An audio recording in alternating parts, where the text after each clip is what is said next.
जब एक माँ ने अपने 17 साला बेटे को इस्लाम से रोकने के लिए भूख हड़ताल की, तो उस बेटे ने वह जवाब दिया जो आज भी कुरान की आयत बनकर जिंदा है।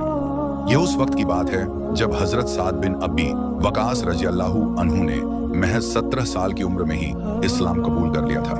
और यह उन खुश नसीब सहाबा इकराम में शामिल हैं जिन्हें नबी करीम सल्लल्लाहु अलैहि वसल्लम ने उनकी जिंदगी ही में जन्नत की बशारत दे दी थी।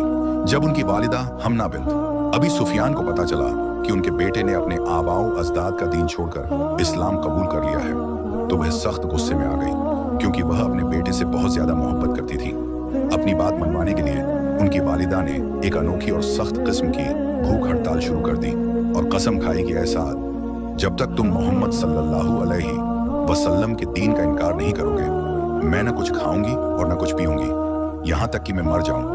और अगर मैं मर गई तो लोग तुम्हें ताहयात अपनी माँ का कातिल कहकर पुकारेंगे और तुम्हें हमेशा बुरा भला कहते रहेंगे। हजरत साद अपनी वालिदा से बेपनाह मोहब्बत करते थे, इसलिए यह सूरत हाल उनके लिए एक शदीद नफ्सियाती और जज्बाती आजमाइश बन गई। दिन गुजरते गए, उनकी वालिदा ने खाना पीना छोड़े रखा, यहाँ तक कि उनकी हालत गैर होने लगी, जिस्म सूख गया और वह निढाल होकर गिर गई। हजरत साद अपनी वालिदा की यह हालत देखकर अंदर से तड़पते थे, लेकिन उनका ईमान कमजोर ना हुआ। जब वालिदा की जिद हद से बढ़ गई और उन्होंने कमजोरी के आलम में भी इस्लाम छोड़ने का मुतालबा जारी रखा, तो हजरत साद ने बड़े अदब मगर इंतहाई दो टोक अंदाज में अपनी माँ से कहा, ऐ मेरी प्यारी माँ, अल्लाह की कसम, अगर आपकी एक नहीं बल्कि 100 जाने हों और वो एक एक करके आपके जिस्म से निकल जाएं, तब भी मैं अपने इस दीन इस्लाम को कभी नहीं छोड़ूंगा। अब आपकी मर्जी है, चाहे तो खाना खाएं या भूखी रहें। बेटे का यह मजबूत ईमान और अटल फैसला देखकर उनकी वालिदा मायूस हो गई और उन्होंने अपनी भूख हड़ताल खत्म करके खाना खा लिया।